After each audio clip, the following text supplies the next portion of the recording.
Buenas noches, un fuerte abrazo.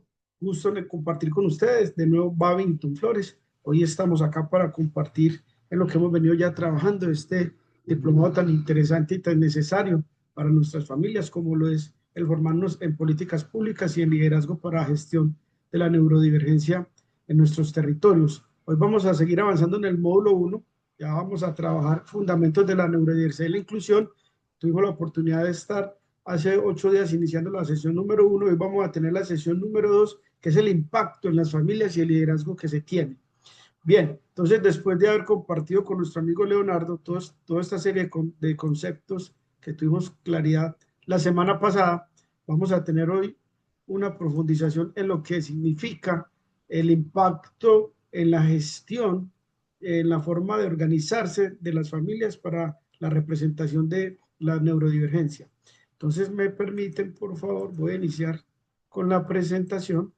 De nuevo me presento para quienes no me conocen, mi nombre es Babington Flores, soy director de Socialmente, donde hace parte de la comunidad Divergentemente y donde venimos trabajando este diplomado de formación ingeniero, así rápidamente, con 2 maestrías, una en gobierno, otra en políticas públicas, gobierno y políticas públicas, otra en proyectos, estudiante de psicología y una experiencia, digamos, social y comunitaria en Medellín ya de unos 30 años de servicio social. Y hoy estamos con mucha felicidad. Voy a ponerlo en modo presentación. Creo que ahí ya la pueden, ahí la estamos viendo ya en modo presentación, ¿cierto? Sí, Ok, la voy a dar en modo presentación. Entonces, para las intervenciones, recuerden, voy a darle trámite a toda la presentación y vamos tomando nota ya. para que al final podamos expresar las preguntas y tener como ese conversatorio. También les recuerdo estar muy atentos, muy atentos a mantener sus micrófonos silenciados para que nos pueda rendir. Entonces, un gusto compartir con estas familias tan maravillosas el día de hoy. Y vamos a empezar por acá, el rol de la familia como agente de cambio. Cuando nosotros nos pensamos un diplomado en liderazgo y en políticas públicas e invitamos a las familias a que nos ayuden en esta gestión, pues lo que pretendemos entre los objetivos importantes está el rol de la familia como agente de cambio. Ya hemos tenido la oportunidad de históricamente ver cómo las familias inicialmente recibían información, eran sujetos pasivos de información, pero que ya ha habido un gran desarrollo de la articulación de las comunidades y de las familias a través de organizaciones sociales, a través de manifestaciones artísticas, deportivas. Algunas personas lo hacen aún de manera individual, pero lo que nosotros hoy queremos dejar como una capacidad instalada o hacerlo consciente a los padres y a las organizaciones es ese rol que tiene la familia como un agente de cambio. Carl Jung, que fue un psicólogo muy importante, tenía una frase que me gusta mucho traerla a este tipo de taller, y él decía, mientras que yo no haga consciente lo inconsciente, este dirigirá mi vida y tú lo llamarás destino. ¿Por qué me gusta traer esta cita? Porque hay que ser consciente de lo inconsciente. Y el tema de la neurodivergencia es un tema que se ha concientizado, que se ha ido informando, pero que aún requiere de mayor conciencia de la sociedad como tal, del sector privado, del sector público. Porque cuando lo hagamos consciente, ya este no va a estar a la deriva, sino que ya va a estar dentro de la planeación, va a estar dentro de las agendas, dentro de la responsabilidad social de las empresas, de las personas, de la comunidad. Y entonces yo asocio esta frase es porque nosotros como seres humanos muchas veces vivimos sin hacernos conscientes de muchas cosas y por eso pensamos que tenemos un destino que ya está definido para nosotros. No, al contrario, nosotros estamos llamados como padres, como familias, a hacer el camino. Caminante no hay camino, se hace camino al andar, como dice la poesía y dice la canción. Entonces, ser un agente de cambio es ser un agente que pasa de ser un observador pasivo o receptor pasivo de la información para ser esa persona que tiene la capacidad de transformar una situación. ¿Sí? Nosotros más adelante aquí vamos a ver estadísticas, incluso ya vamos a hablar de derechos humanos y vamos a hablar de normas. Entonces nosotros hoy tenemos unas situaciones con unos indicadores en cuanto a la prestación de los servicios, en cuanto a los niveles de atención, a cuanto a los temas de diagnóstico que son complejos. ¿Y qué es lo que pretendemos? A como estamos hoy, transformarlo. Queremos llegar desde una planeación prospectiva, desde una planeación que nos permite identificar dónde nosotros, con una buena información y con una buena formación, queremos llegar, cómo vamos a llevar a nuestras familias a tener las atenciones y a disfrutar de los derechos que como ciudadanos la constitución de nuestro país le permite. Y así vamos a ver hoy también algunos ejemplos, como en Argentina, en México, creo que también es en Puerto Rico, donde ya se han dado grandes avances en manera legislativa, con leyes que han permitido ya grandes transformaciones. Entonces, de la pasividad a la acción. Las familias de personas neurodivergentes han pasado de ser receptoras de información a convertirse en los principales defensores de los derechos de sus hijos. Son agentes de cambio. Y esa es la invitación a que nosotros hoy en nuestra mente, en nuestro corazón, yo sé que muchos ya lo tienen, pero aquí nosotros estamos en un ejercicio de planeación en este primer diplomado que va a llevar a que todas las familias tengamos unos mínimos niveles de información y formación, y con aquellos otros que ya han tenido mucha experiencia, que ya han logrado algunas transformaciones, que ya han logrado éxitos en algunos escenarios, pues podamos consolidar un gran proceso de movilización social en torno a esto. Entonces, nosotros, ¿qué queremos ser? Agentes de cambio que promuevan la inclusión en las escuelas, espacios laborales y en la sociedad en general. Ese es nuestro gran propósito. Entonces, cuando hablamos de ser un agente de cambio, eso tiene un significado importante y es ser una persona o un grupo, una organización que promueve, facilita y gestiona una transformación dentro del entorno. Porque nosotros, en los escenarios que están nuestras familias, pues son diferentes entornos, entornos en la escuela, entorno laboral, entorno en la sociedad, los centros comerciales, bueno, diferentes entornos, y allí donde nosotros necesitamos promover y lograr y gestionar una inclusión que tenga que ver con las formas en el trato a las personas, pero también tiene que haber una transformación en la infraestructura, porque hay momentos donde nosotros necesitamos una infraestructura, unos espacios comunes en la ciudad y en la sociedad donde podamos tener a nuestros familiares. Entonces, dentro de un entorno, ya sea una organización o una comunidad o la sociedad en general. Entonces, no es simplemente alguien que propone una idea. Nosotros, como líderes, que de hecho en esencia un padre y una madre que tiene alguien en su familia, un miembro de su familia, un hijo o alguien dentro de una condición de neurodivergencia, ya ahí hay un gran arraigo en el corazón de esas personas y en su forma de entender la vida de liderazgo. Lo que pasa es que a veces faltan es un poco no más de herramientas para poder consolidar ese liderazgo. Entonces no es simplemente que alguien proponga una idea, no, es un catalizador. O sea, acá no utilizamos un proceso, necesitamos que se implemente lo que nosotros pretendemos de manera efectiva, que sea sostenible. Puede sonar un poco rígido, pero son luchas, de alguna manera, decirlo así, quedan los padres, quedan las familias, pero que al convertirlo en un objetivo común, es una lucha de una movilización social común para tener un logro y que se sostenga en el tiempo. Entonces su rol es crucial para superar esa resistencia natural al cambio.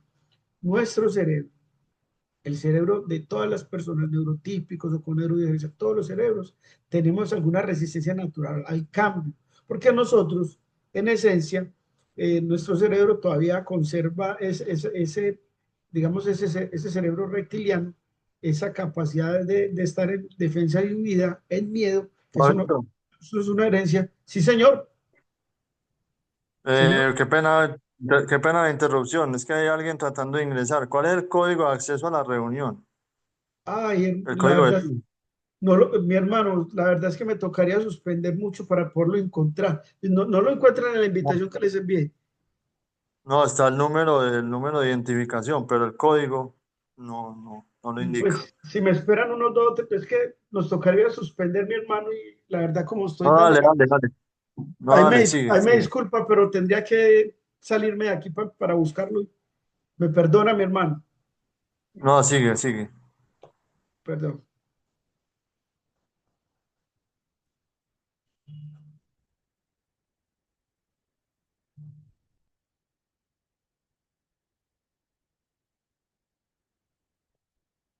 Me dicen si estamos ahí viendo la presentación de nuevo. Hola. Sí, sí, sí, Y ve. una pregunta, ¿las diapositivas están cambiando, están avanzando? Sí, sí, sí. Ok, entonces seguimos en el rol, retomamos acá, qué pena, buena pena con la persona, pero en verdad me queda tras mano y no me demoraría mucho. Entonces, retomando la idea, porque es que lo que nosotros queremos hacer consciente es esa necesidad de nosotros tener esa capacidad de convertirnos en agentes de cambio, y para eso les estaba yo mencionando pues lo que significa para nosotros nuestro cerebro y la resistencia al cambio. Nuestro cerebro tiene tres tareas fundamentales. La primera es esa capacidad de sobrevivir, ¿cierto? Nuestro cerebro siempre está queriendo tener los elementos o proporcionar a nosotros la seguridad de sobrevivir. Entonces, por eso ese miedo, esa condición de estar en defensa y huida. Pero una de las segundas funciones importantes que tiene el cerebro es la capacidad de adaptarse, de adaptación. Por eso, adaptarse a los cambios, a los entornos, no es sencillo, pero una vez lo logramos, tenemos esa capacidad de llegar a una tercera tarea que podríamos hacer desde nuestra parte mental y cerebral, y es el desarrollarnos, ¿cierto? Sea una persona que tenga una neurodivergencia o sea una persona neurotípica. Entonces, es nosotros tener esa capacidad mental de entender nuestro rol y decir, venga, yo no estoy simplemente para recibir información, sino que yo soy un agente de cambio, además que soy un agente que genera desarrollo. Nosotros estamos haciendo acá un proceso de formación intenso, de recoger las experiencias para allanarle el camino a muchas otras familias. Hay cosas que nosotros vamos a lograr, hay otras cosas que nosotros no vamos a lograr, pero serán otras familias encargadas y otras personas de avanzar. Entonces nosotros vamos a necesitar algunas habilidades que incluye ser un agente de cambio y lo es el liderazgo. O sea, nosotros y ustedes son padres y madres que son inspiradores. Entonces, ese liderazgo para inspirar, para motivar, para movilizar a otros padres que apenas están llegando a entender este mundo, que están nuevos, a acompañarlos a trabajar, a pensar, a desarrollar planeaciones, programas, proyectos que puedan transformar lo que nosotros queremos lograr. Y por eso es hablar de una visión estratégica, es identificar esa necesidad verdaderamente de cambio, porque nosotros quisiéramos lograr muchos objetivos inmediatos, pero tenemos que tener un enfoque como ese agente de cambio de una familia neurodivergente, es identificar realmente la necesidad de ese cambio, definir los objetivos y hacernos y trazar un plan claro que nosotros podamos alcanzar. Todos son elementos y estoy convencido que muchos de ustedes lo tienen. Comunicación efectiva, hacer ese puente entre las familias, entre las organizaciones y la sociedad, explicando motivos de cambio, sus beneficios, resolviendo dudas de manera transparente. Nosotros, los seres humanos, tenemos una tendencia a dar las cosas por hechas, por obvias, y créanme que en este proyecto y en este proceso bonito que venimos trabajando con las familias, muchas familias o personas se le acercan a uno y le dicen, venga, es que yo estoy desde cero, es que yo apenas obtuve un diagnóstico, es que yo todavía ni siquiera tengo un diagnóstico, es que yo todavía no sé y tengo temor qué es lo que mi hijo tiene o no tiene. Entonces, ahí es la importancia de nosotros desarrollar esa habilidad de agente de cambio y cada vez ir incorporándolo en las familias que van llegando, transmitir esas experiencias, esos procesos de éxito que a mí me han permitido avanzar con mi familia. Gestión de la resistencia. Eso es anticipar y abordar los obstáculos, preocupaciones, miedos que surgen durante el proceso. Sé que nos ha embargado en algún momento el miedo, pero ese miedo lo tenemos que abrazar, lo tenemos que identificar y sobre ese miedo es que nosotros nos vamos a apoyar para avanzar en este proceso. Planificación y ejecución, diseñar procesos de cambio, asignar recursos, capacitar al personal, monitorear el progreso, hacer seguimiento, evaluación y control de todo lo que nosotros hagamos acá. Una capacidad de resolución de problemas, ¿cierto? Es pensar de manera crítica, analítica, para encontrar soluciones. Todo esto que estamos hablando aquí, digamos que de una manera un poco rápida, igual si en algún momento tienen algo, pues yo me puedo detener. Son habilidades que nosotros tenemos que desarrollar, que algunas ya tenemos y que otras tenemos que fortalecer. ¿Por qué? Porque nosotros con toda esa capacidad que estamos hablando allí, estas habilidades y capacidades, de manera articulada, podríamos tener muy claro cuál es esa demanda real que nosotros tenemos para nuestra población. Entonces, las familias son quienes identifican de primera mano las barreras y las necesidades. Tenemos que hacer unos ejercicios aquí muy bien definidos de esas necesidades, de esas problemáticas, de esas barreras iniciales a las cuales nosotros le damos a apuntar desde este proceso como líderes, como gestores de políticas públicas. El poder entender y estudiar y conocer una política pública, el poder entender cómo nosotros desde la norma podamos exigir esos derechos, pero además también cómo nos convertimos en hacedores de políticas públicas a nivel municipal, departamental y nacional. Hoy Colombia no cuenta con una política pública nacional, o sea, no tiene una ley nacional como si lo tienen Argentina, México, Chile, otros países que sí la tienen. Nosotros no. Hemos hecho ejercicios, de hecho aquí hay algunas organizaciones que ya hemos estado en el Senado, hemos hecho el intento. El país hoy pasa por una etapa legislativa bastante compleja. Para aquellos que no lo conocen cómo está conformado, pues nosotros en Colombia tenemos un congreso que se llama un congreso bicameral, se define como un congreso bicameral. ¿Por qué? Porque tiene una circunscripción que es a nivel nacional, donde se eligen los senadores, que nosotros tanto hemos oído mencionar. Entonces los senadores son del nivel nacional, son 105, 108, algo así, pero se votan por ellos a nivel nacional. Pero hay una cámara baja, por eso se llama bicameral, que a ellos se les llama representantes a la cámara. Ambos son congresistas, uno cámara alta, otro cámara baja. Entonces, cuando nosotros en Colombia vamos a gestionar un proyecto de ley, porque lo que pasa por el Congreso son las leyes, lo que pasa por el departamento son ordenanzas, lo que pasa por los municipios son acuerdos, pasan por el Congreso. ¿Sí? Entonces, aquí nuestro Congreso, en esta vigencia presidencial, ha tenido mucha complejidad. Pues hoy lamentamos, pues la verdad, la muerte de Miguel Quintero, un senador, pues es un dolor para una familia, para un país, independiente de cualquier ideología, que esto aquí no tiene ideología ni color político. Entonces es muy importante que nosotros podamos en el Congreso de la República, desde los representantes de la Cámara, que es por donde muchas veces inician los debates, o por el Senado, pues poder llegar a tener para nuestro país una ley que dé los lineamientos para la normatividad para las familias neurodivergentes en nuestro país. Eso lo vamos a mirar luego con profundidad.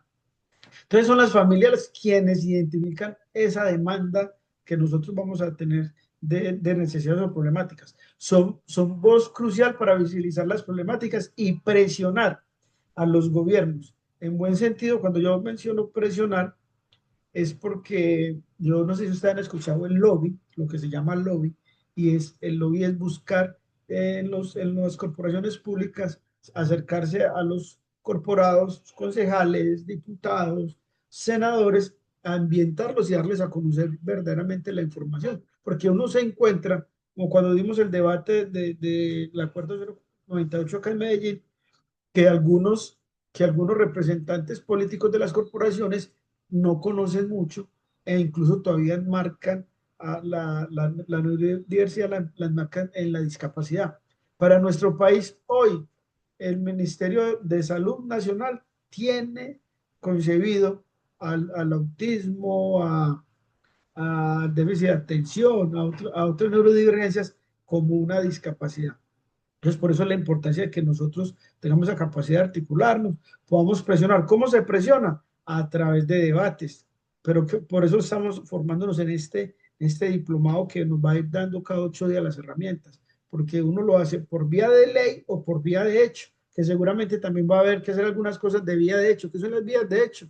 Las manifestaciones, las tomas de algunos lugares para visibilizar la problemática o la necesidad más bien.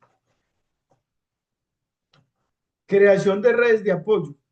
Esto es fundamental también, que incluso nosotros hemos venido avanzando.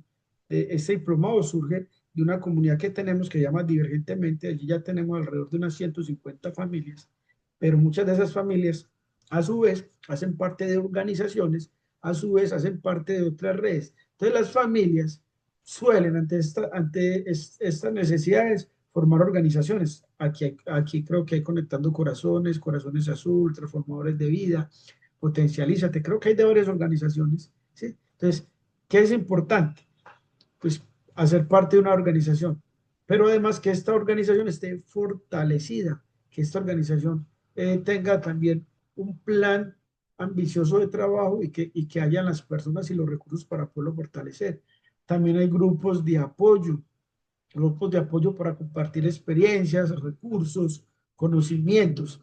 Estas redes se convierten en plataformas de incidencia política. Ese es un mensaje y es algo que también me parece importante aclarar. Cuando hablamos de plataformas de incidencia política, siempre les aclararé que esto no tiene que ver ni con ningún partido político ni con ninguna ideología. Tiene que ver con la capacidad de articulación, de preparación, de formación e información de las organizaciones, de las familias, de las personas de manera individual en los escenarios políticos donde se toman las decisiones, donde se priorizan los recursos.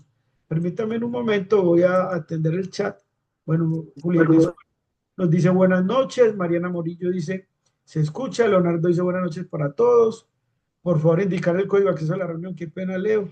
Dice Damaris, buenas noches, ofrezco disculpas, no hay problema. Muchos lo hemos hecho, ok. Dice Carlos, wow, sí, aprovechar una oportunidad por el senador Miguel, que desde el cielo nos ayuda un gran sabio a su cortada. Carlos, así es, acabamos de perder una persona valiosa para el país. Qué triste que esas situaciones se repitan, esperemos con la ayuda de Dios que no sea en vano su partida, su fallecimiento y que haya muchas cosas. Mariana dice, yo quiero estar allí, Babington, por supuesto. Quien no esté en la comunidad nuestra, con gusto la incorporamos. Eso es una red de apoyo. De ahí surge el diplomado, pero también surgieron otras iniciativas. Dice Jenny Andrea, con gusto, Oscar Osvaldo dice buenas noches. Ok, ahí me desatrasé del chat. Continuamos entonces. Recuerden, ya esta presentación yo se las compartí desde temprano en el grupo de WhatsApp, porque el objetivo es que ustedes la tengan, aunque también vamos a organizar un drive para que tengan toda la información, sea motivo de consulta. Y la semana anterior, pues por motivos de Feria de Flores, por motivo del día festivo jueves, una semana bastante compleja, y no pudimos hacer como la clase de retroalimentación, pero el objetivo es que hagamos clases de retroalimentación y que además hagamos unos ejercicios que son importantes hacer. Hoy vamos a trabajar en una o dos tareitas que nos permitan a nosotros irnos nivelando. Empoderamiento. Este empoderamiento se logra cuando las familias obtienen la información y nosotros aún todavía nos falta mucha información. Gran parte del proceso que se viene trabajando es que tengamos un sistema de información sobre la neurodivergencia. De hecho, en el acuerdo 098 que hicimos para Medellín, que logramos para Medellín, ahí le exigimos a la alcaldía de Medellín este sistema de información. De hecho, a la alcaldía de Medellín, a nosotros le presentamos un derecho de petición solicitándole información sobre cómo se está ejecutando el acuerdo y luego la compartiremos con ustedes. Porque es que nosotros en estos temas tenemos que meterle academia, tenemos que meterle investigación. Créanme que estoy haciendo los esfuerzos de encontrar en universidades como la de Antioquia y otras qué ejercicios se están haciendo y cómo nosotros nos puedan nutrir de investigación para que podamos tener información primaria y también información secundaria que nos permita a nosotros estar enterados, informados y tomar decisiones. Nosotros somos agentes de cambio. Los agentes de cambio toman decisiones y para tomar decisiones necesitamos información y datos. Entonces, seguramente en cualquier momento en el grupo de WhatsApp se les anunciará cuando tengamos un pequeño taller o un video o material complementario a lo que la parte teórica que estamos haciendo acá, para que nos remanguemos las manos y empecemos a avanzar en este sentido. Entonces, cuando las familias obtienen información, las herramientas y la confianza para tomar decisiones y abogar por sus derechos es mucho más certera. Se disminuye el nivel de incertidumbre, porque si hay algo que representa o que se evidencia mucho en los temas de la neurodivergencia es la incertidumbre en la información y la incertidumbre para las familias, para saber dónde pueden hacer una gestión médica, cómo pueden obtener un derecho en tema de educación. Entonces, en ese sentido, también estaremos aportando y le agradeceremos a ustedes. Recuerden que esto es una invitación a que hagamos una construcción colectiva y colaborativa desde el conocimiento y de todo esto, toda esta información. Entonces, quien tenga una información avanzada, pues también nos la pueda compartir. Entonces, esto incluye conocer la legislación, entender los sistemas educativos. Yo incluso, cuando estaba haciendo esta presentación, pensaba lo siguiente: hay que entender el sistema educativo muy bien, vamos a tener que dedicar un buen tiempo, porque el objetivo es poderlo transformar, Porque si hay algo que es cierto es que el sistema educativo hoy no nos incluye o nos incluye no como debe de ser. Igual el sistema de salud. Isabel, perdón un momento, yo silencio por acá el micrófono, ayúdenme. Tratemos de silenciar los micrófonos bien juiciosos, que eso desconcentra y de pronto no nos hace escuchar bien lo que estamos compartiendo. Entonces, nosotros vamos a necesitar aquí conocer de legislación, entender los sistemas educativos de salud y saber cómo participar en los procesos de incidencia política. Si nosotros no tenemos capacidad de incidencia política, seguiremos como estamos. Este diplomado, por eso trae dos componentes importantes del diplomado: liderazgo y políticas públicas para la gestión, ¿cierto? Para la gestión. Cuando nosotros entendamos cómo participar, cuándo, dónde, y lleguemos con los argumentos claros, citando la norma y exigiendo un derecho, vamos a transformar el proceso de gestión de nuestras familias y vamos a mejorar las condiciones. Créanme que sí. Y esto sí que es importante. El cuidado, cuando hablamos del autocuidado, es el cuidado, porque cuando una persona está al cuidado de un familiar neurodivergente, eso normalmente es muy demandante. Normalmente, y ustedes lo saben más que yo, lo que esto puede significar para la persona que cuida en temas de agotamiento físico, mental, económicos. Entonces, nosotros necesitamos un cuidador con un muy buen bienestar, un cuidador que esté consciente de su salud, de su bienestar, ¿sí? Recuerden que la Organización Mundial de la Salud nos define la salud desde tres componentes.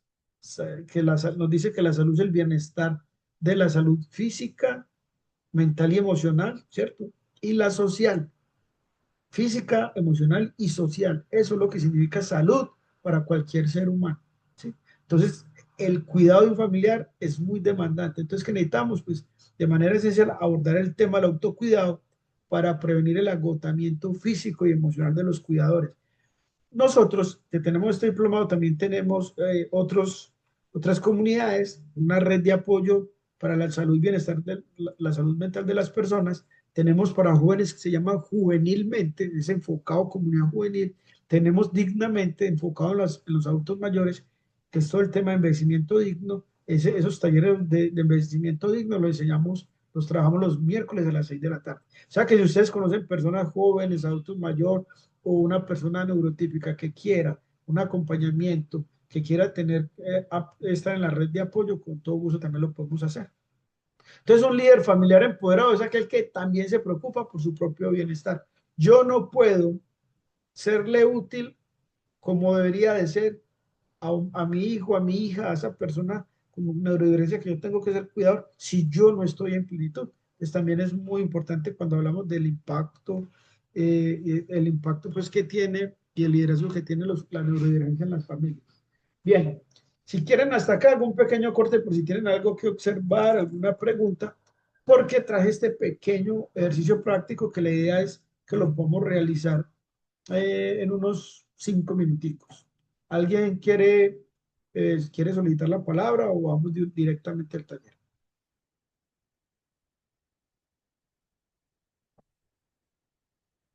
Bien, entonces vamos, ¿de qué se trata el taller?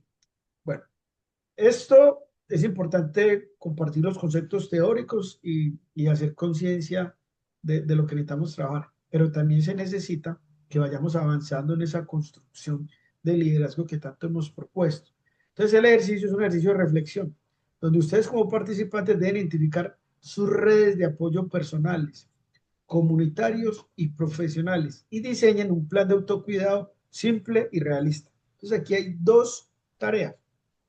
Yo desde la presentación les preguntaba, algunos me contaron de dónde eran y otros no, les preguntaba de dónde eran porque cuál es el objetivo, que hagamos equipos de trabajo.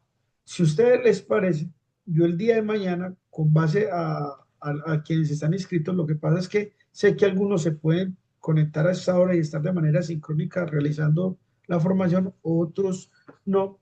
Es que organicemos equipos de trabajo de 4 o 5 personas para que avancemos en estas tareas.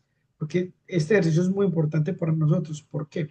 porque a partir de ese análisis que ustedes hagan de sus redes de apoyo, de sus organizaciones sociales, comunitarias, todo eso ya nosotros podríamos tener una gran base de datos, ¿sí? Entonces, qué interesante, y lo estaré promoviendo en lo largo de la semana, que generemos un directorio de organizaciones de redes, ¿sí? Para que podamos socializarlo. Yo se los puedo socializar allí. También puedo abrir mañana, si ustedes lo consideran, el grupo del diplomado está solo para que el administrador publique, pero podríamos abrirlo en algunos momentos para que intercambiemos la información. Entonces hay una tarea muy importante de que tomen nota de cuáles son sus redes de apoyo. Ah, yo pertenezco a una organización. Ah, yo pertenezco a un grupo de madres. Yo pertenezco a una corporación legalmente constituida. Todo ese tipo de formas de organización, ustedes identificarlas, cuál es el nombre, y así podemos crear un portafolio, o más bien un directorio, no un portafolio, no un directorio. Bueno, también podría ser un portafolio porque podríamos tener en cuenta cuáles son las organizaciones que hacen parte del proceso, cuál es su objeto, ¿cierto? Alguna información que nos puedan compartir, y eso nosotros podríamos hacer cuando estemos haciendo el ejercicio de retroalimentación, una pequeña como feria de cositas allí, porque aquí podríamos hacer una feria de emprendimiento, ¿cierto? Dentro del diplomado, en un domingo podríamos hablar, venga, es que yo fabrico y comercializo material didáctico para familias neurodivergentes. Ah, es que yo produzco o comercializo ropa. Bueno, todo esto, porque eso hace parte de esa articulación que nosotros tenemos. Entonces, uno de los productos que vamos a entregar con este diplomado, que lo vamos a ir enriqueciendo, es tener ese directorio y portafolio de organizaciones y de servicios que nos permitan a nosotros esa conformación de red, esa, digamos, transferencia de conocimiento. Si alguien de ustedes o sus organizaciones me dicen, ve, Babington, yo quisiera que nos dieras un espacio dentro del diplomado para nosotros exponer lo que hacemos y cómo lo hacemos, lo abrimos también, ¿sí? No lo haríamos los lunes, porque los lunes ya hay unos docentes que ya vienen, pues, al tema específico de formación, pero sí lo podemos hacer en esas horas que nos queda de trabajo en equipo, y que nos queda, y que, y que nos queda de retroalimentación.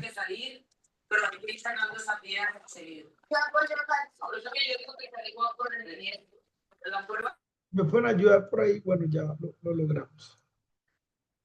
Bueno, leo el chat, que por aquí hay algo. Bueno, Mariana Murillo dice, súper bien, dale.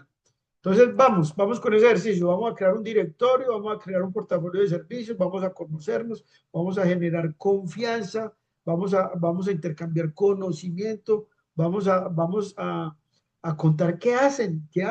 Muchos de nuestros hijos o nuestros familiares que están en un tema de neurodivergencia son personas que tienen capacidad de elaborar productos, bienes, servicios, música, arte. A eso vinimos, a generar liderazgo, a generar articulación y a generar capacidad de gestión. Entonces, bien, ese es el ejercicio. Queda de tarea, listo, pero hagamos la tarea. Si nosotros estamos hoy acá, aquí hay 34 familias, es porque tenemos ganas de transformar, tenemos ganas, tenemos la intención, el amor, el cariño y la capacidad de hacerlo.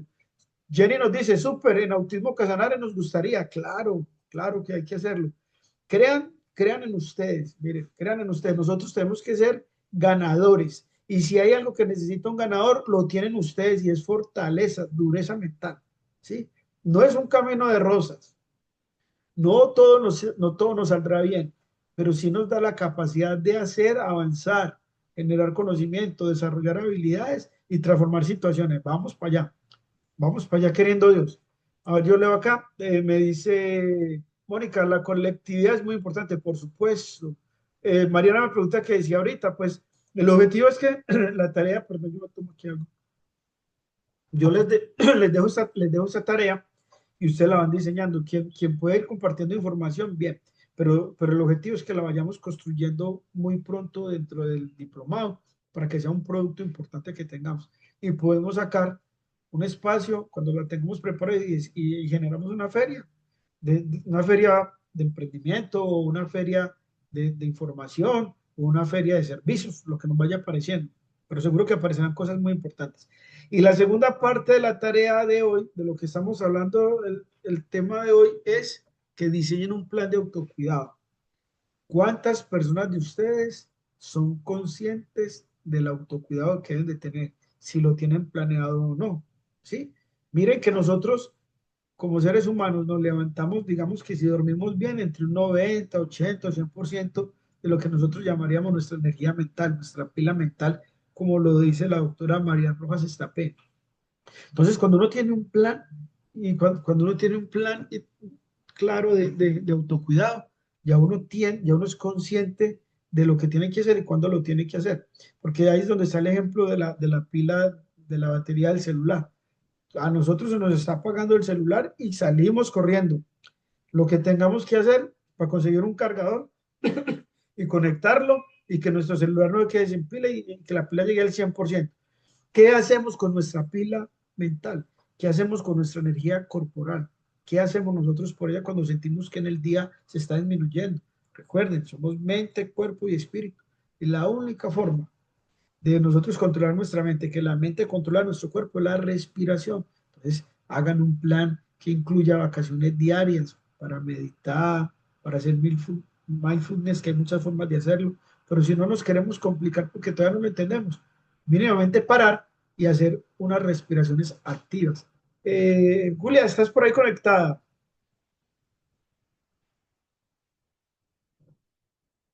Julia, bueno, pensé que de pronto estaba Julia ahí para que hiciéramos un pequeño ejercicio con ella, pero entonces vamos a hacerlo nosotros en este momento. Hagamos este pequeño break. Vamos a sentarnos muy bien, ¿sí? Vamos a sentarnos muy bien. Babito, sí estoy, pero estoy, me están arreglando las uñas, cuéntamelo. No, era para que hiciéramos un pequeño ejercicio de respiración aquí consciente, una pequeña pausa activa para enseñar a aquellos que no lo practican cómo nosotros podemos hacer en el día, 2 o 3 veces en el día, una respiración consciente que nos permita tener cuidado y calma. Bien, Ah, entonces bueno, entonces lo vas a hacer tú. sí, lo voy a hacerlo de la manera más sencilla. Vamos a estar en una posición muy cómoda, Hágale, pues, gracias. vamos a tratar de tener las piernas en el suelo, vamos a tratar de ponernos las manos en las piernas. Si quieren, cierran los ojos un instante, vamos a arreglarnos este instante que lo necesitamos y vamos a hacer un ejercicio de respiración que yo lo llamo 4x4x4. Vamos a respirar muy profundamente 4 segundos. Vamos a sostenerlo 4 segundos y vamos a botarlo lentamente 4 segundos, ¿sí? Entonces vamos todos. Cuando cuente 3. 1, 2, 3. Vamos a respirar profundamente del diafragma, si es posible, 4 segundos. Inhalamos 4 segundos, lo sostenemos 4 segundos y botamos 4 segundos. Qué rico. Bueno, vamos a hacerlo una segunda vez cuando cuente 3. 1, 2 y 3. Vamos a respirar profundo 4 segundos. Sostenemos 4 segundos y botamos despacio. Y vamos a hacerlo una tercera vez y última en este descansito, en esta pausa activa.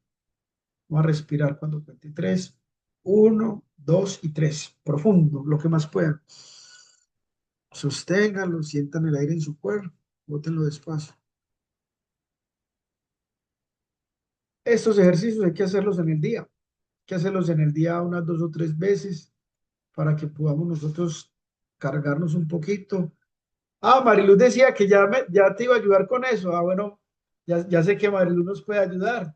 Entonces, ya sabes, Mari, que ahorita al final volvemos a hacer otro bien sabroso y estaremos en tus manos. Entonces, que a la tarea del taller práctico, ejercicio de reflexión, vamos a identificar nuestras redes de apoyo, las que tengamos cercanas a las que participamos, redes de apoyo para familias con neurodivergencia, y vamos a tener un plan de autocuidado pequeño, real, pero que lo haga, que sea un compromiso para poder yo seguir siendo un cuidador con toda la capacidad. Bien, ahora en esta segunda parte vamos a hablar de los casos de éxito de liderazgo familiar, ¿sí? ¿Qué casos de éxitos han habido que nos puedan servir a nosotros de referencia, de inspiración para lo que pretendemos acá con este diplomado?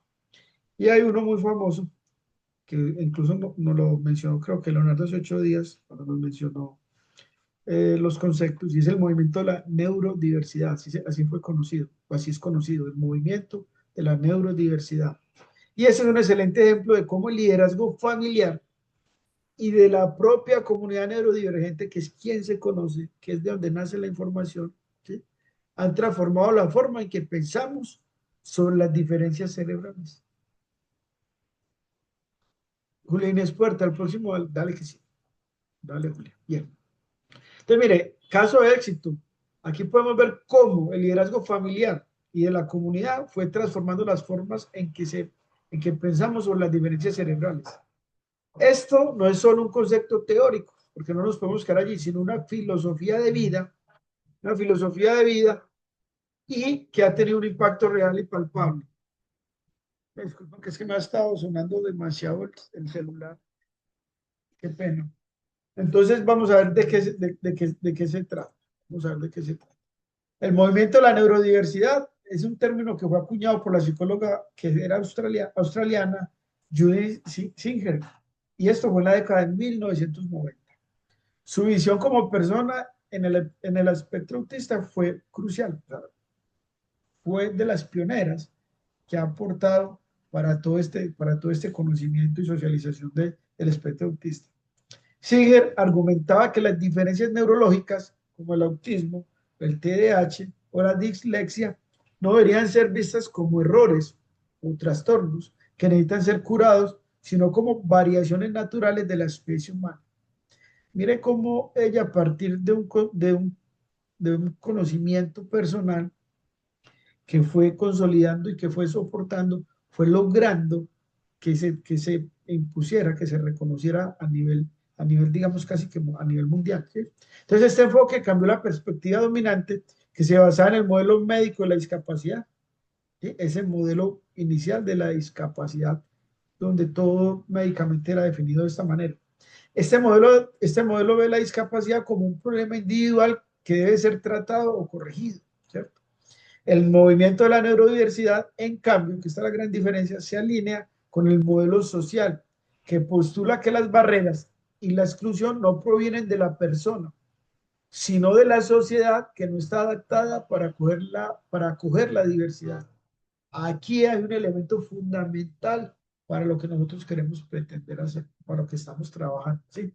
Es que nosotros, desde este movimiento, desde este cambio de concepto, no desde la discapacidad, ¿cierto? No desde esa parte médica que nos enmarca como algo que tiene que ser tratado o corregido como enfermedad como tal, nos da la oportunidad de hablar de que las barreras y la exclusión no provienen de la persona neurodivergente, provienen de la sociedad que no está adaptada para acoger la diversidad. Y ahí es donde está un gran reto, pero un inmenso reto para nosotros como familia, como organizaciones, como red y como sociedad, ¿sí? Es que necesitamos que la sociedad esté preparada para que tenga los entornos, ¿cierto? Para que pueda acoger la diversidad, para que entienda que lo único que necesitamos es que hayan escenarios, entornos, condiciones para el desarrollo normal de nuestras familias. Eso nos va mostrando a nosotros lo que nosotros queremos.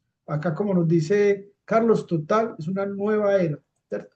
Es una forma de nosotros lograr que los demás entiendan la situación. Entonces, nosotros no tenemos que llevar a la adaptación de la persona como tal, obligarnos como familia a que nuestra persona se adapte al colegio, se adapte a la sociedad como tal, sino que sea la sociedad, las instituciones las que logren adaptarse, transformarse para generar esas condiciones para el normal desarrollo. Bien, dice aquí Mónica, todavía la sociedad no aterriza. No, claro que no, ahí es donde está el reto nuestro para poder llegar. Carlos dice, en vez de la inteligencia artificial, EA, en educación autista. Mónica dice que somos diversos y Carlos dice que con sus talentos, uno a la vez. Muy bien. Entonces miren uno de los ejemplos de éxito que nos sirve a nosotros para tener la creatividad, la base, también pues, obviamente tenemos que tener la base científica, pero la creatividad para nosotros lograr que en sociedad se puedan transformar comportamientos, conceptos hacia la neurodivergencia. Entonces el término, dame un segundito que creo que me devolví por donde no era allá. Bien, entonces el impacto del movimiento, ¿qué impacto tuvo? Este impacto del movimiento de la neurodiversidad tuvo un alcance impresionante y además vamos a ver en qué ámbitos se presenta. Entonces, llegó hasta el ámbito de la investigación. Ha impulsado una nueva línea de investigación que se centra en las fortalezas y habilidades únicas de las personas neurodivergentes en lugar de solo en sus déficits, que es otra gran enseñanza. Es otra gran enseñanza.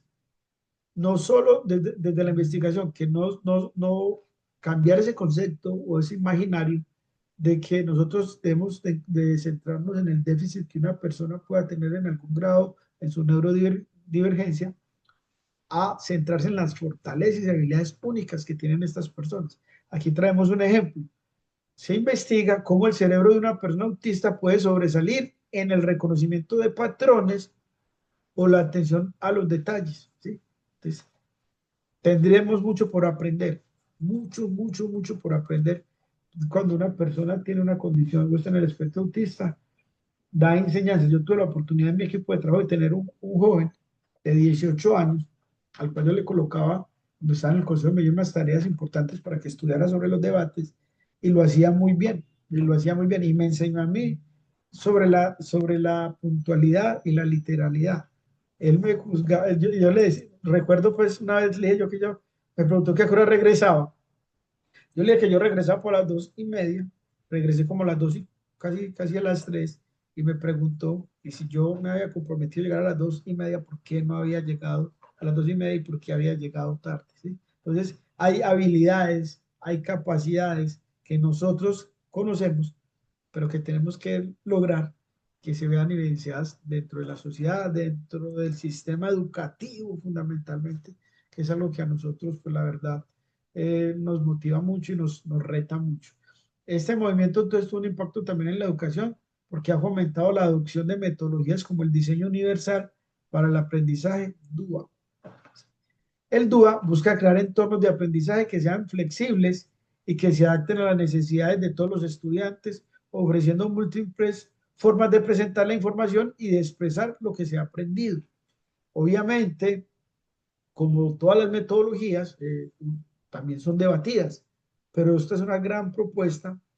Eh, Hace poco tuve una conversación pues con una profe, ya tenía otros puntos de vista, pero lo que nosotros sí tenemos claro es que necesitamos que dentro del sistema educativo haya docentes que tengan la formación y desarrollen las capacidades y las habilidades para poder eh, atender, para poder apoyar las necesidades específicas de la educación en personas neurodivergentes. Eso también tendrá que ver con la infraestructura física, que es otra discusión importante que se debe de dar, ¿cierto?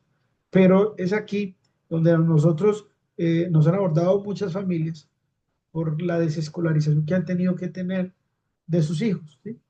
Por, digamos, no tener la oportunidad, un niño una neurodivergencia, puede ser autismo o dislexia o TDAH, que no tenga la misma capacidad de estar concentrado o de estar en un aula de clase durante 6 o 7 horas, sino por periodos de tiempo más cortos. Pues eso es un tema donde yo no ahondo porque no tengo la capacidad técnica para hacerlo, pero lo que uno sí lo va entendiendo y comprendiendo por parte de los padres y que va a ser parte fundamental del debate que se va a querer tener desde la incidencia política en lo público. Ahí hay un escenario demasiado grande por construir y por debatir.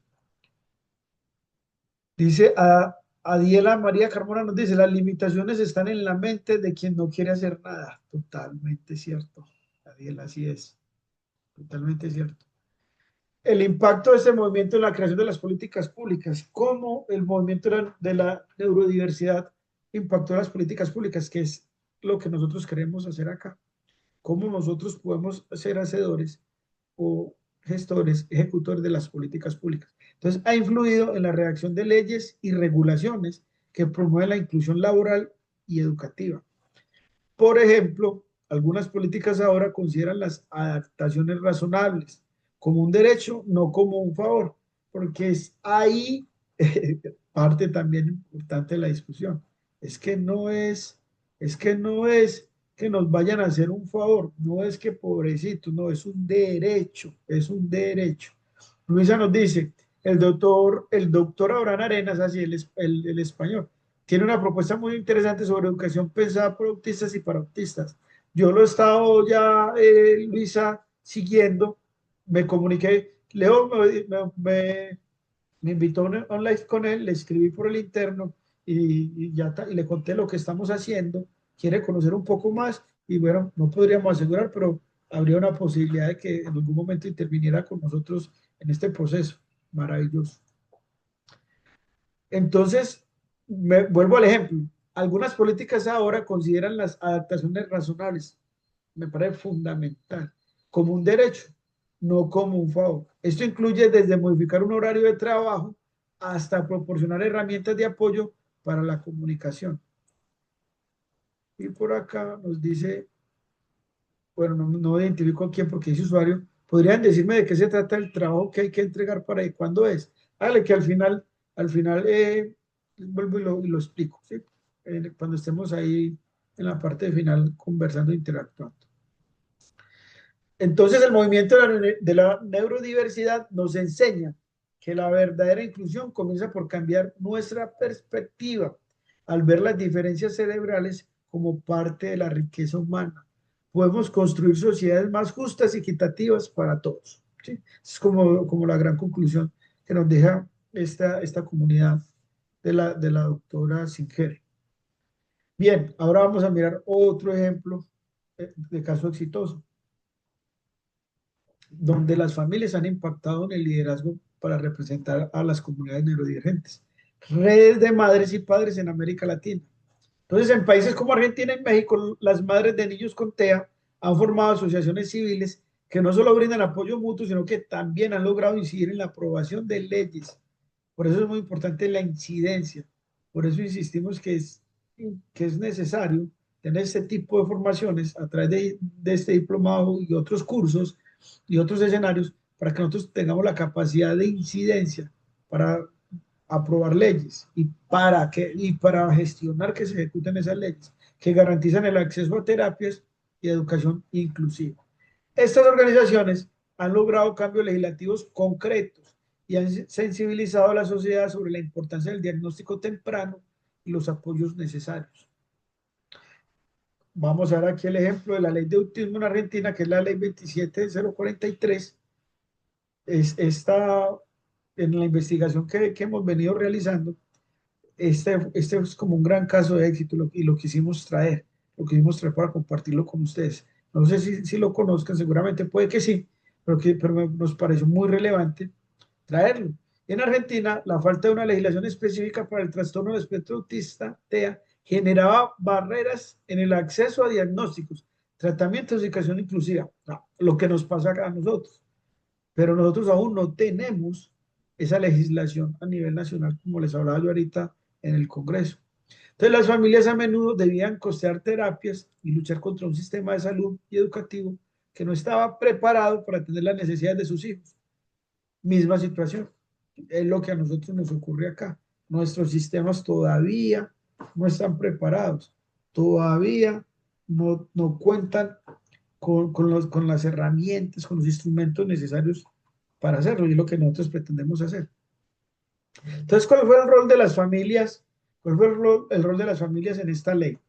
Madres y padres que se organizaron en asociaciones civiles como TGD, Padres TEA, mediante campañas de sensibilización en redes sociales. O sea, que esas son vías de hecho.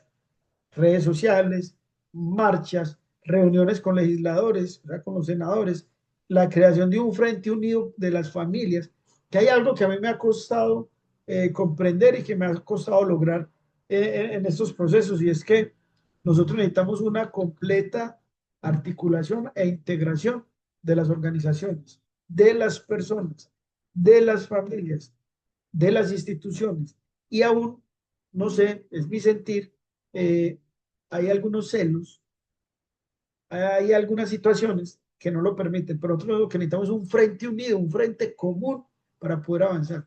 Permítanme que todavía hay aquí otros mensajes en el chat, ahí los vamos sacando. Podría, Luisa nos dice de nuevo, podríamos mirar el caso de una organización llamada Autismo Sevilla, es conformada por padres y han tenido incidencia en todas las políticas públicas sobre TEA en España. Gracias, Luisa, lo voy a tomar nota. Mira que yo aquí tengo de una vez mi cuadernito. Voy a tomar nota y lo estaremos revisando. Esa es parte de lo que se pretende con el diplomado, que hagamos investigación, que generemos conocimiento, que tengamos datos que sean relevantes para nuestro proceso.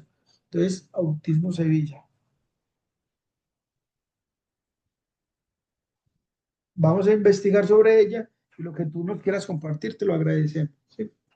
Bien.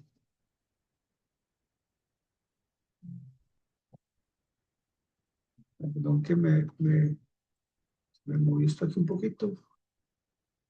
Bien, entonces el rol fundamental de esas familias fue tener un frente unido, un frente común, sentarse con los legisladores, lograr visibilizar esa problemática a nivel nacional, ¿cierto? Miren que de Autismo Casanare me decían en el primer taller, creo que fue, que ellos están luchando por tener el acuerdo, no, la ordenanza departamental, pero que encuentran en el recinto debate, incluso ahorita que nos contaran cómo va el debate en contra de ello. Entonces nosotros tenemos que lograr una movilización nacional. Empezamos obviamente por nuestros territorios, pero el objetivo es que podamos tener una incidencia en el Senado, donde donde se pueden crear, diseñar y adaptar las leyes, y ahí es donde nosotros necesitamos tener esa incidencia fundamental.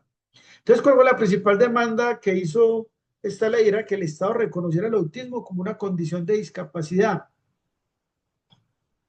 y garantizara un abordaje integral. O sea, hubo la capacidad de que el Estado lo reconociera. Hoy este Estado sobre el tema de la neurodivergencia poco habla. Nos toca a nosotros ir a coger de manera sesgada las normas, donde se habla de inclusión, donde se habla de discapacidad, donde se habla de estos temas y tratar casi que adaptarlos a lo que nosotros queremos. ¿Sí? Mónica nos dice, sí, Babington, unos celos que no se entienden, porque todos estamos en el mismo cielo y lo que debíamos es cooperar y juntar todo lo que nos mueve, que son nuestros familiares divergentes. A veces se hacen grupos cerrados y cuando uno quiere entrar no lo permiten. Es entonces cuando las personas se desmotivan. Así es.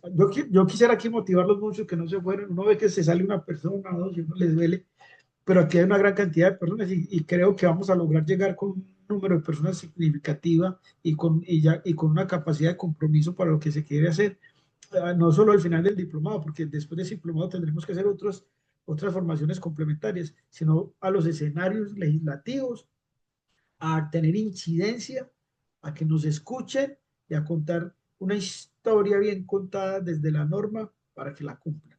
Así nos vamos a ver con la ayuda de Dios muy pronto. Vamos a tener los primeros logros y esos primeros logros nos van a llevar a avanzar con mayor firmeza. Impacto en políticas públicas.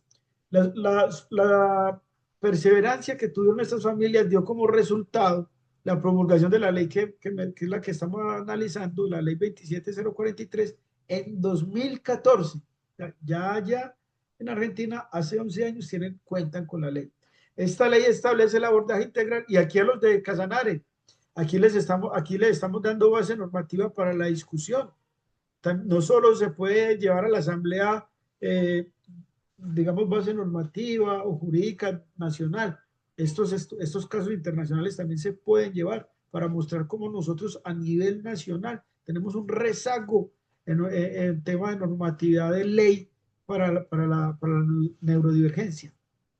Entonces, esta ley establece el abordaje integral e interdisciplinario de las personas que presentan trastornos del espectro autista. Entre sus puntos claves se encuentran la cobertura total de los tratamientos específicos por parte de las obras sociales y prepagadas. Esto es un tema de salud. La promoción de la detección temprana y la capacitación de profesionales. ¿Qué problemas hay acá con el diagnóstico? La garantía de una educación inclusiva y adaptaciones necesarias, que eran las que veníamos hablando. Esto ya fue conquistado en materia de ley por la sociedad argentina. Mariana Morillo nos dice, esa ley declara el interés nacional y el abordaje integral del TEA y obligan a tener cobertura para estudios, diagnósticos y tratamientos. Así es, y es a lo que nosotros tenemos que llegar, a eso es lo que nos estamos preparando, a llegar.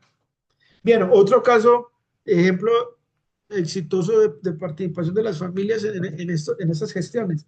Hey, Ley General para la Atención y la Protección a Personas con la Condición del Espectro Autista.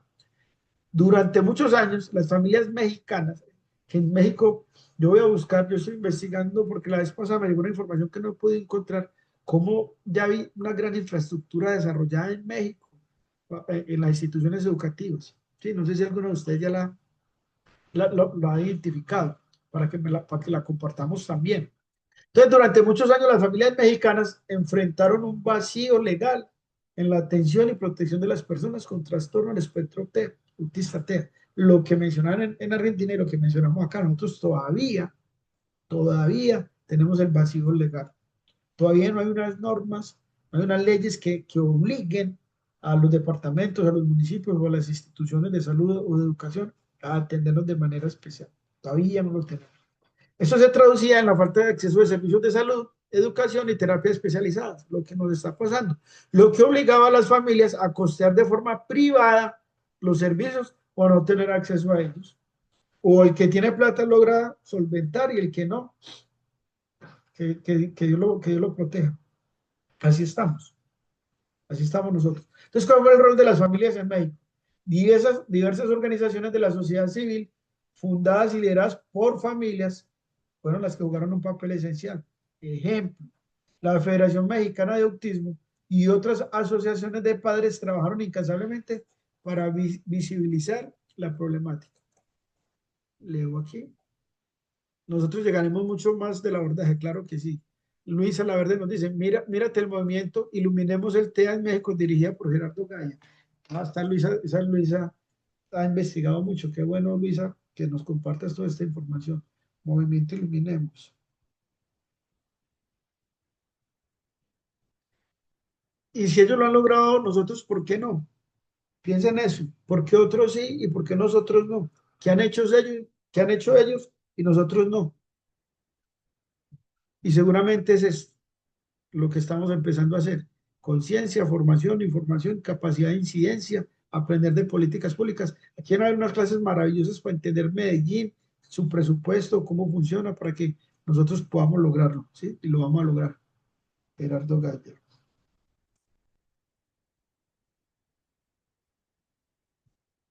Muy bien.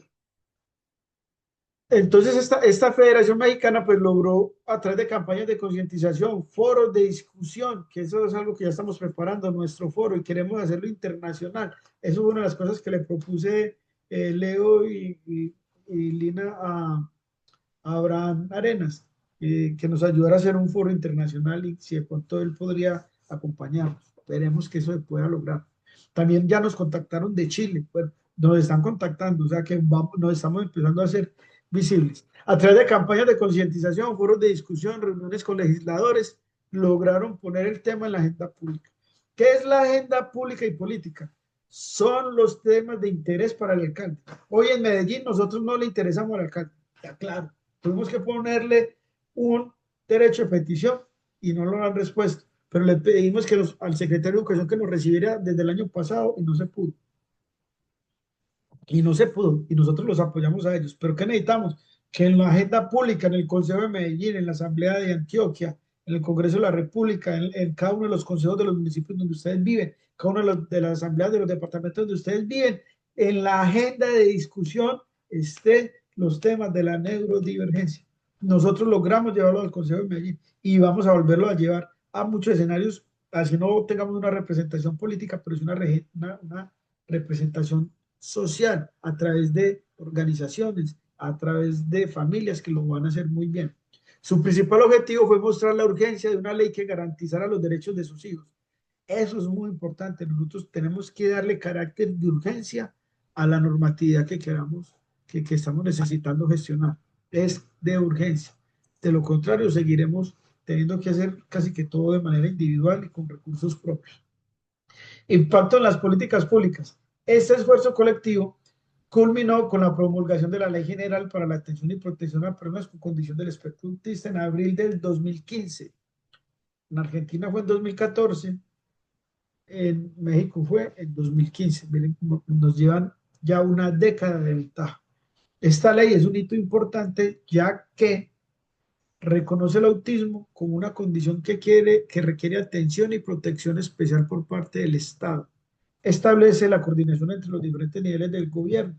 Y eso es lo que nosotros necesitamos, una coordinación institucional de los diferentes niveles de gobierno, municipal, departamental y nacional, para crear un programa nacional que incluya acciones en salud, educación, capacitación laboral y seguridad social.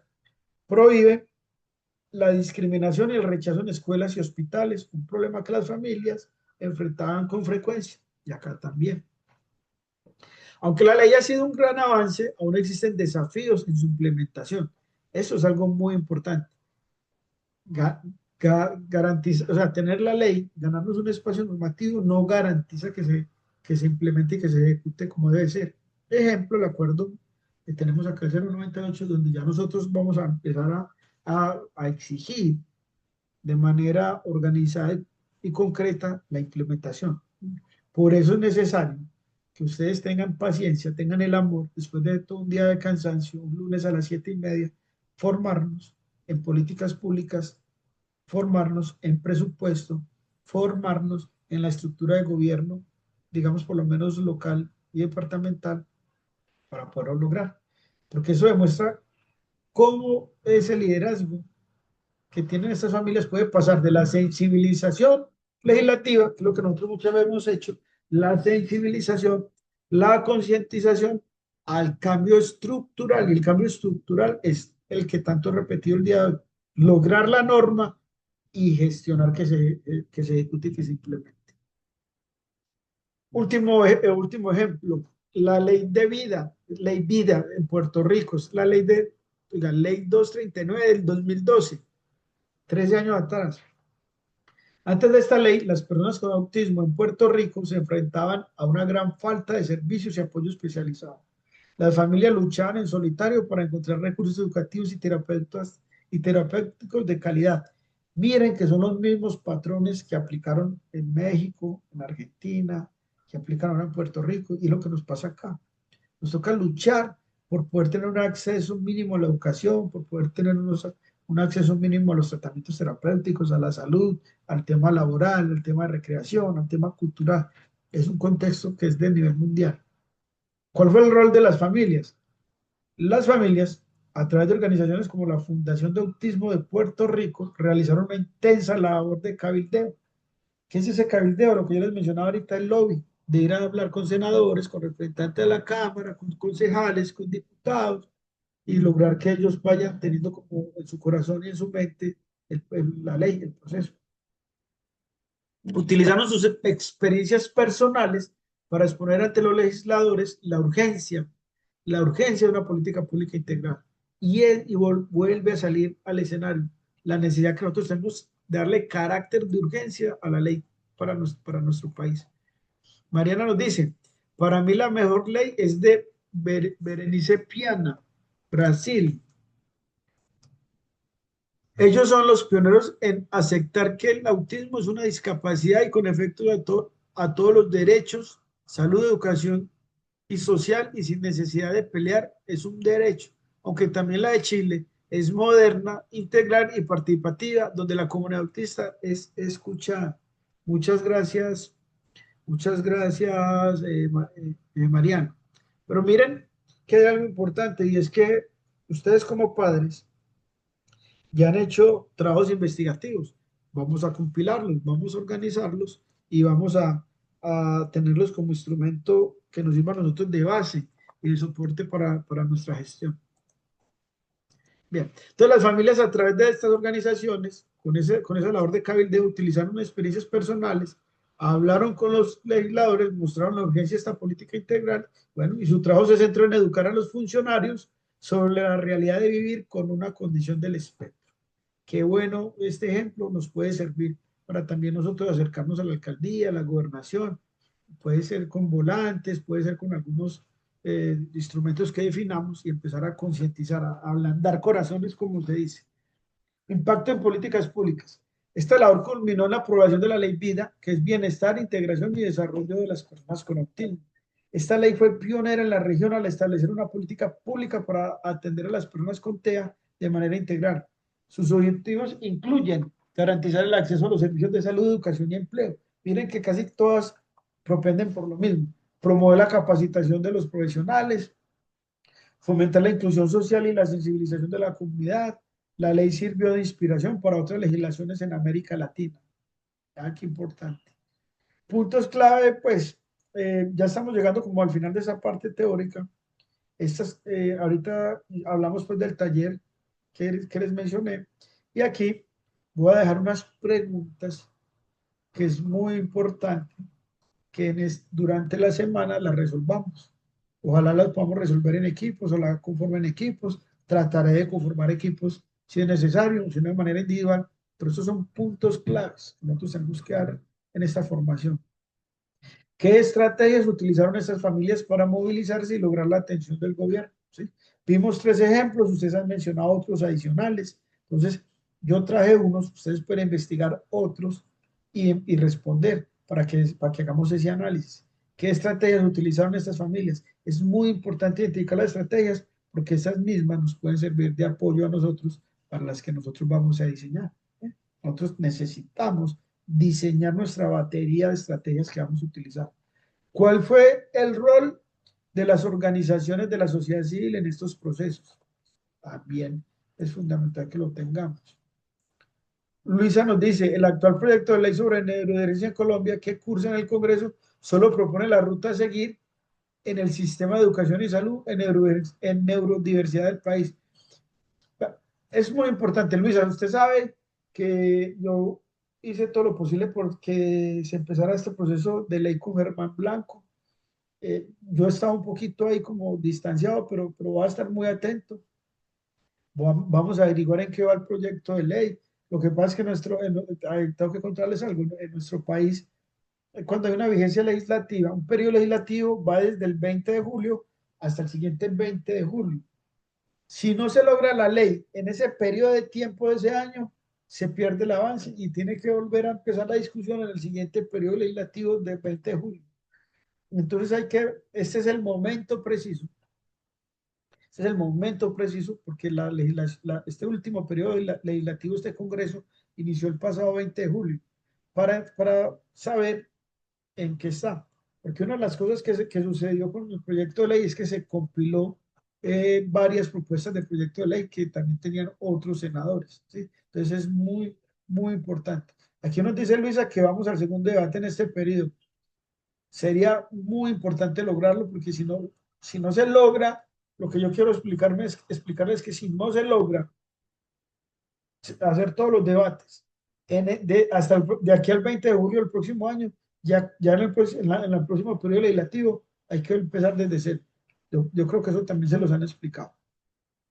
Entonces, miren, puntos clave para la discusión, estrategias, cuál fue el rol de las organizaciones, qué podemos aprender de estos casos para replicar del modelo de incidencia en otras realidades. Esto nos sirve a nosotros para la discusión que se está dando del proyecto de ley, llegar con ese tipo de cosas.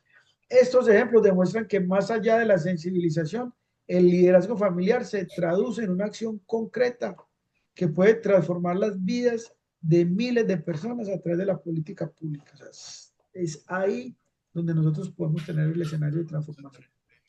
Mariana nos dice, entonces sería súper que puedas darnos como asesoría o qué no, o por qué no participar en el proyecto de ley que se nos necesite. Claro.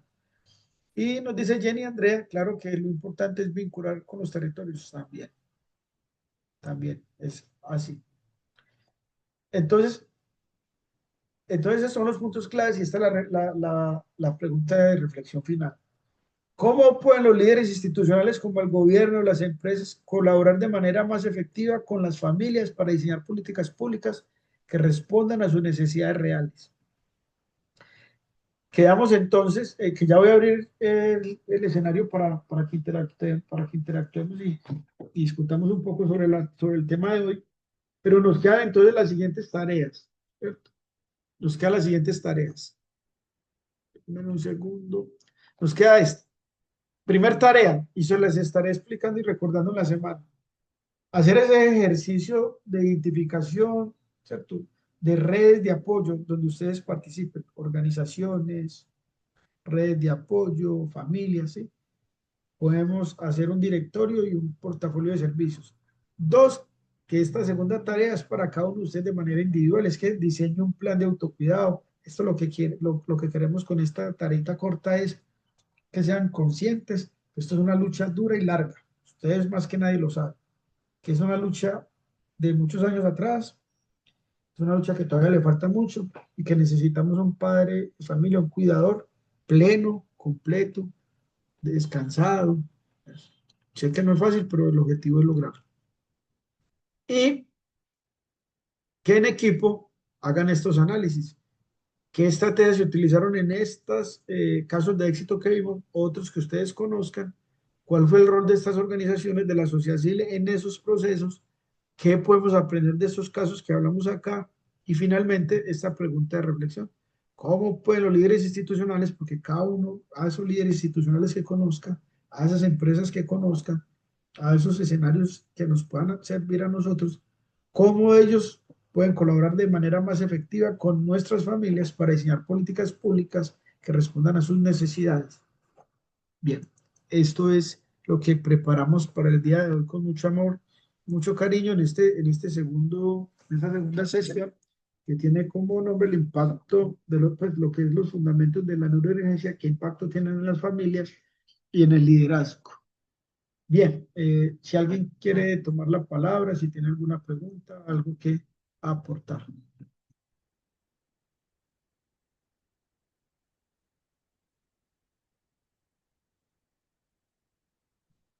Dale, Jenny, bien pueda. Tiene la palabra. Pues mira, nosotros digamos acá en Casanare, más exactamente en Yopal, sigamos, no teníamos acceso ni a alcaldes ni a secretarios, pero lo que tú hablabas me pareció chévere y que aquí lo manejamos mucho, que es la famosa presión social. O sea, nosotros cuando queremos que nos escuche, por lo menos acá nosotros tenemos un acompañante pedagógico, que nosotros primero nos dijeron que la famosa sombra, pues las secretarías del ministerio, perdón, de educación las prohibió. Pero entonces nosotros elogiamos o accedemos al tema del principio de la igualdad. ¿Qué es el principio de la igualdad? Que si hay un niño que necesite lenguaje de señas en un salón, a él sí le pueden contratar a una persona para el intérprete. Cuando es la persona visual o la persona ciega, entonces le contratan a un tiflólogo para que él entienda la clase. Entonces nosotros acá también necesitamos un docente que manejara el lenguaje aumentativo para que nuestros niños entendieran qué es lo que estaba pasando en su entorno o cómo ellos pueden tener la misma educación que tienen los demás niños, pero pues con los ajustes necesarios. Entonces nosotros manejamos el famoso docente mediador, que es como decir el intérprete de señas o el tiflólogo de los visuales. En cuanto a las leyes, nosotros hicimos, créame que digamos, acá nosotros en Casanare pues tenemos varios conocidos que son senadores. Hicimos todo el lobby, todo con el doctor que sacó lo de la ley, bueno, estaba tramitando la ley que otra lo nombraste, y con una señora Berenice, pero nos fue imposible precisamente porque es que en medio de, digamos, de nuestras asociaciones o fundaciones o conglomerados, hay muchísimo como manejo de celos, como, como que tenemos rivalidad unos con otros. Y pues nosotros lo que queríamos hacer era, vengan, a nosotros nos sirve esa ley, ¿de qué manera les podemos apoyar? Entréguenosla, pues miremos qué aportes podemos hacer. Incluso nos vinculamos con Liga de Autismo, que ahora es Red Nacional Autista. Entonces les dijimos, mire, hay unos chicos de autismo de Colombia que son muy buenos y ellos manejan bastante incidencia en Bogotá, y tampoco fue posible con el doctor Blanco podernos reunir, precisamente porque le decíamos a uno, al otro, y todo quedaba era ahí en los egos, en que no, porque es que a mí solamente me pueden nombrar. Entonces acá, ¿qué hicimos nosotros en autismo? Yo les digo, no, es que aquí no pueden ver la cara de Andrea, aquí hacemos es autismo Casanare, no Andrea Salcedo. Entonces, a eso es lo que nosotros queremos, digamos, con este diplomado que nos ha parecido súper chévere y, o sea, nos has explicado precisamente, yo he estado tomando atenta nota para nuestro debate que se presentará, yo creo que más o menos en octubre. Tenemos el segundo debate, que gracias a Dios, pues ya hemos charlado con la gran mayoría y pues parece que en segundo debate sí lo van a aprobar, pero porque tenemos mayoría dentro de la asamblea, ¿sí? Porque el tema aquí también de egos entre discapacidades es muy grande, porque pues en autismo nos hemos digamos, buscado hacer como unas hormiguitas canzonas, mamonas, porque ya tenemos eso de que somos traumáticas. Esas son estas hormiguitas que son chispitas, de las rojitas que si pican dejan roncha y dele. Así nosotros estamos acá con silencios administrativos positivos, porque como uno sabe que hay unas páginas, eso es un tip que les dejo, y resulta que si esas páginas, cuando ellos no las contestan, pero están dentro de la página oficial, yo dejo que se pasen los 15 días, los 20 días hábiles, y ya cuando eso simplemente, ahí sí le radico a la que sé que contesta y le digo silencio administrativo positivo con copia, personería y defensoría. Entonces ya simplemente uno no los deja ni pensar. Así fue como ganamos el docente mediador, que hasta el tiflólogo se los conseguimos a los visuales, que ellos no lo tenían. Pero todo ha sido como lo que tú decías, que nos pongamos en red. Y ya que estamos aquí, algunas de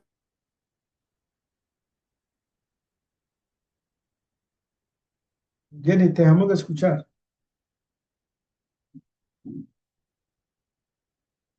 o no Hola. discapacidad, pero que tiene autismo, porque es que no todo el autismo es discapacidad, porque aquí lo estamos mirando muchísimo, que digamos hay niños o personas, adultos autistas que no están diagnosticados, el problema pues que ellos se les presenta en la parte social, que ellos son unos son extremadamente correctos, otros son extremadamente rígidos y otros son extremadamente divergentes, porque yo no sé si son ordenados, o sea, todos somos diferentes, pero ellos tienen miedo a reconocerse como discapacidad y por eso no se diagnostica, porque ellos dicen que ellos no tienen una discapacidad, que tienen una condición que les limita la parte social, más no que tienen discapacidad, porque por eso es que nosotros, digamos, acá tratamos de entre todos mirar.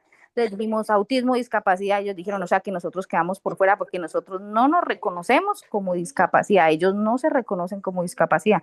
Dice que tienen el espectro autista, que ellos son autistas, que es una persona autista, que tampoco están enfermos, pero pues que se les dificulta la parte social o la parte de interacción personal o bueno, todos los diferentes aspectos que se le pueden presentar a ellos. Entonces, pues nosotros desde acá hacemos esa acotación, que ojalá podamos, digamos, seguir con esa red que tenemos entre Medellín y pues Casanare, porque la verdad, nosotros aprendemos mucho de ustedes nos llevan años luz nomás en el metro, con el tema de los carnet para las discapacidades no visibles, nosotros hasta ahora vamos a iniciar el proceso, porque sí necesitamos que los vean, que ya los dejen de estigmatizar como los raritos, los locos. Incluso aquí tenemos un caso de un niño que en un jardín infantil, los demás compañeritos, como él, no, el umbral de dolor es bastante alto, le quitaron los dientes. O sea, aquí o sea, los han maltratado de tal manera que es complicado. Por eso le digo, o sea, aquí nosotros venimos es de lo que tú dices, el manejo con los cuidadores, de hacer un plan de trabajo. Por medio del SENA nos hemos capacitado en el tema del manejo del duelo, porque es complicado. El tema del cuidado, cuida al cuidador, la salud mental del cuidador, porque aquí es complicado. Estamos en la Colombia, digamos, profunda, niños que hemos tenido que ir prácticamente con bienestar familiar porque los tienen amarrados así como un perrito Rottweiler, porque es que si los sueltan ellos agreden. O sea, es que es muy grande lo que está pasando acá en Casanare, pero precisamente como no había una voz que decía, mire, esto está pasando, entonces todos los casos eran callados, todo como es área rural, entonces todo se tapa.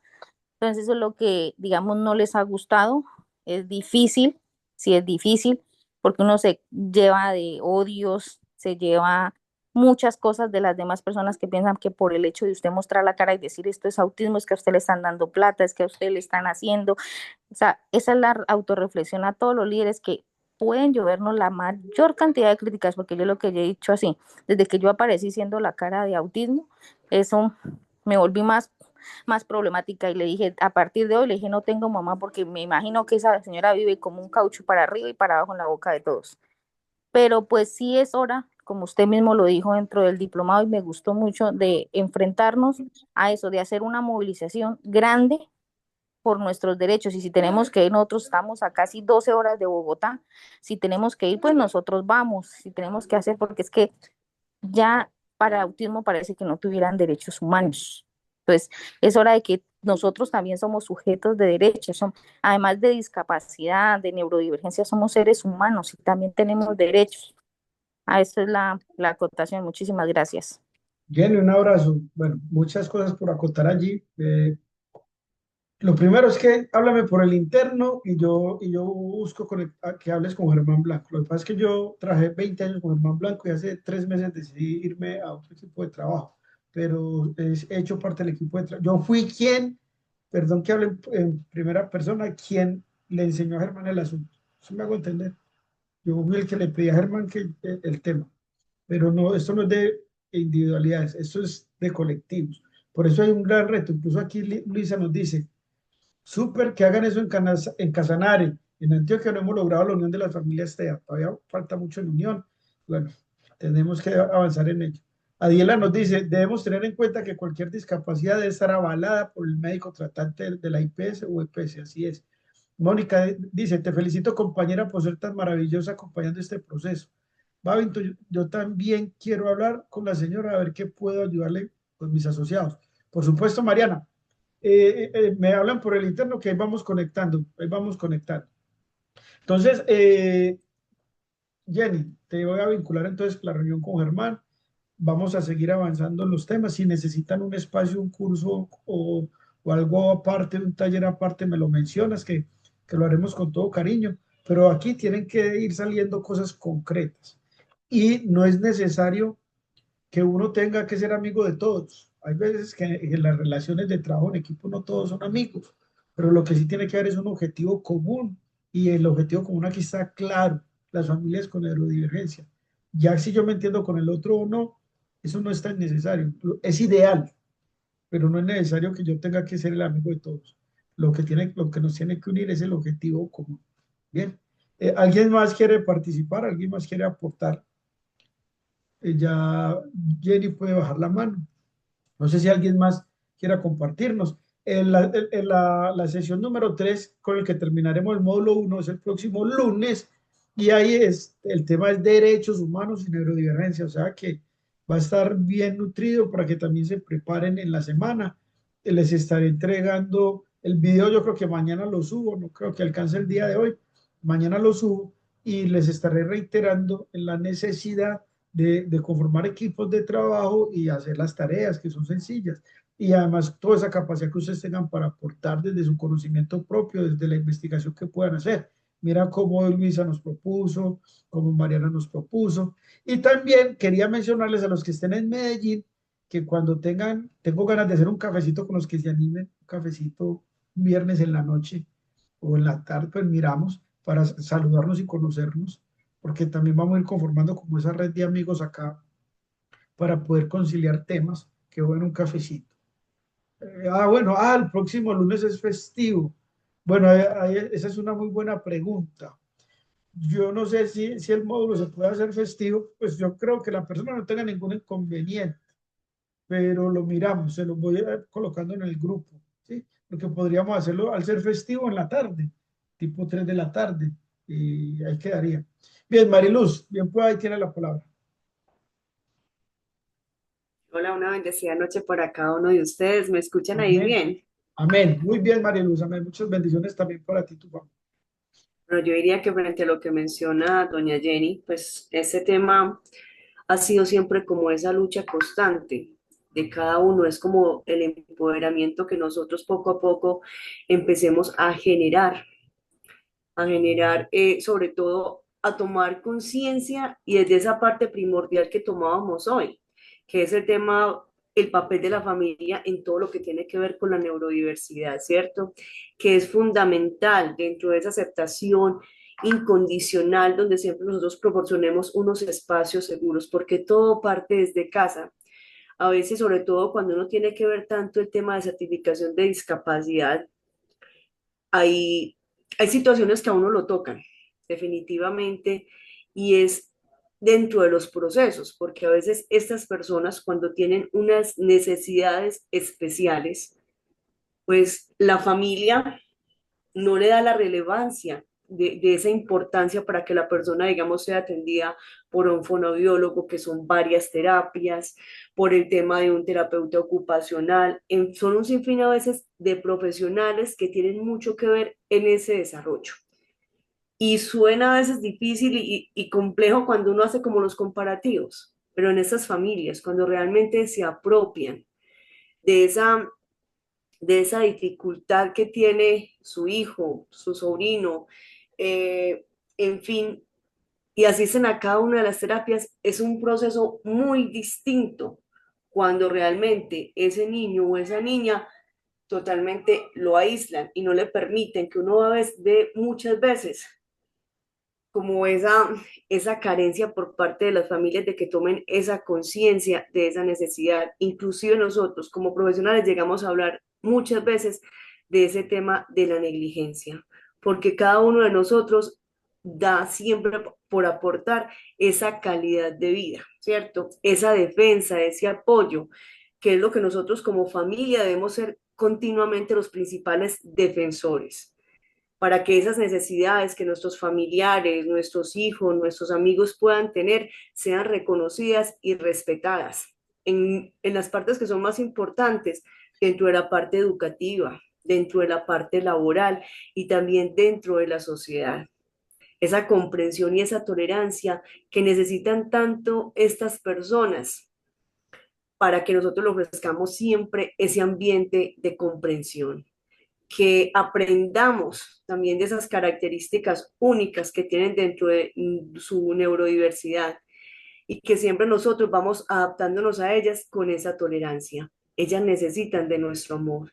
Fomentar ante todo también ese tema de la autonomía. Uno se queda muy contento cuando van esos padres de familia y a estas personas se les permite tener esa autonomía, esa capacidad de decidir, porque muchos a veces nunca, siempre para opinar, miran al papá, miran al tío, o sea, no tienen esa autonomía y es importantísimo que estas personas y que luchemos cada día para que ellas puedan lograr estas habilidades para la vida, que promuevan su independencia dentro de estas capacidades que ellos tienen, que reconozcan cada uno de ellos esas fortalezas individuales y que nosotros también seamos artífices de celebrar cada uno de esos logros. El vínculo y la pertenencia, todo parte desde casa. Si yo tengo un buen vínculo y una buena pertenencia en mi familia, muy seguramente la sociedad y esas relaciones interpersonales no van a ser tan difíciles, porque en verdad que nuestra familia es la columna vertebral y es quien crea un fuerte sentido de pertenencia, demostrando que las diferencias no son barreras y tampoco son barreras para el amor y la conexión y el respeto que estas personas necesitan. Mariluz, maravillosa tu reflexión y la invitación. Sintetizas mucho lo que hablamos desde iniciar en casa y desde el empoderamiento. Y bueno, qué reflexión tan maravillosa. Creo que no podríamos cerrar de mejor manera. Muchas gracias. Voy a leer estos mensajes del chat para que vayamos concluyendo. Mónica dice, te felicito. Ah, bueno, dice Mariana acá.